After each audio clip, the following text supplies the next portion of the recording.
हर हर महादेव मित्रों। कल हमने हनुमान चालीसा की गुप्त शक्तियों के बारे में बात की थी, लेकिन आज जिस टॉपिक पे हम बात करने वाले हैं वो उससे भी ज्यादा खास है। आज मैं आपको बताऊंगा कि जब आप 40 दिन तक अनुशासन के साथ हनुमान जी की शरण में जाते हैं तो आपके जीवन में कैसे चमत्कार होने शुरू होते हैं या क्या बदलाव आता है।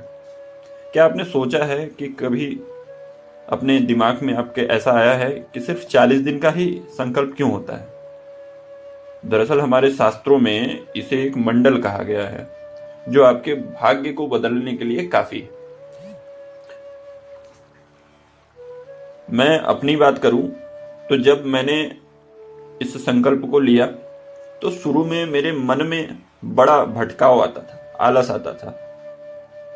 लगता था कि आज नहीं कल से करते हैं या बाद में करेंगे, इस तरह की बातें हमारे दिमाग में आती थी। लेकिन धीरे धीरे जैसे जैसे मेरा समय बीता, संकल्प आगे की ओर बढ़ता गया, वैसे वैसे मुझे एक दिव्य ऊर्जा का एहसास होने लगा। तो संकल्प का मतलब सिर्फ पाठ करना नहीं है, सिर्फ हनुमान चालीसा पढ़ दिया ऐसा नहीं है। संकल्प का मतलब है सबसे बड़ी चीज कि अपनी वाणी पर नियंत्रण रखना। जब आप संकल्पित हो, जब आप संकल्प लिए हों या जब आप संकल्प उठा रहे हों या आपके संकल्प के पूर्ण होने तक आपको अपनी वाणी पर पूर्णतया नियंत्रण रखना है। कभी किसी को अपशब्द नहीं कहना है, झूठ नहीं बोलना है, अपनी वाणी से कुछ ऐसे शब्द नहीं निकालने हैं जिससे सामने वाले को कष्ट पहुंचे। दूसरा है सात्विक भोजन और पूर्ण ब्रह्मचर्य का पालन करना। सात्विक भोजन मतलब क्या? सात्विक भोजन मतलब सादा भोजन जिसमें लहसुन प्याज ना पड़ा हो। कोई ऐसा भोजन जो आपको उत्तेजित करे, ऐसा भोजन नहीं करना है। और आपको अपने पूरे ब्रह्मचर्य का पालन करना है। ब्रह्मचर्य का पालन कैसा? शारीरिक और मानसिक दोनों तरीके से आपको अपने ब्रह्मचर्य का पालन करना है। और जो सबसे ज्यादा जरूरी है वो आपको हनुमान जी पर अटूट विश्वास रखना है। जब आप इन नियमों के साथ 40 दिन पूरे करते हैं तो आपकी रुकी हुई ऊर्जा जागने लगती है और आपके जो असंभव काम है, जो काम आपके रुके हुए हैं, जिनमें आपको बाधा आ रही थी, जिसमें रुकावट आ रही थी, वो भी पूर्ण होने शुरू हो जाते हैं। वो कार्य भी, असंभव कार्य भी संभव होने लगता है। क्यों? हनुमान जी की कृपा से, हनुमान जी के आशीर्वाद से।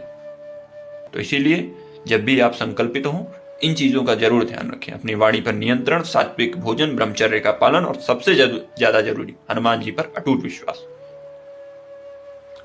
मेरे भाइयों बहनों, अगर आप भी किसी बड़ी मुसीबत में फंसे हैं, आपकी कोई इच्छा पूरी नहीं हो रही है, तो आज से ही मेरे साथ इस 40 दिन की यात्रा पर चलें। आपको बस इतना करना है कि एक समय पर ही आप कोई भी समय जो आपको सुगम हो, जो आपके लिए सुटेबल हो, वो आप समय चुन लें। सुबह का 7 बजे का, 6 बजे का। अगर आप ब्रह्म मुहूर्त में करते हैं तो बहुत अच्छी बात है, सूर्योदय के बाद करते हैं तो भी अच्छी बात है। तो जैसा आपको उचित लगे, जैसा आपके पास समय हो, आप एक समय चुन लें। उसी समय आप प्रतिदिन 40 दिन तक संकल्पित होकर पाठ करें। और अगर आप तैयार हैं तो कमेंट में लिखें हाँ, और कमेंट में अपनी समस्या और मनोकामना लिखें और जय बजरंगबली जरूर टाइप करें।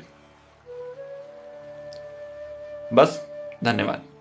मैं कल फिर मिलूंगा अपनी नई टॉपिक के साथ। आज के लिए इतना ही।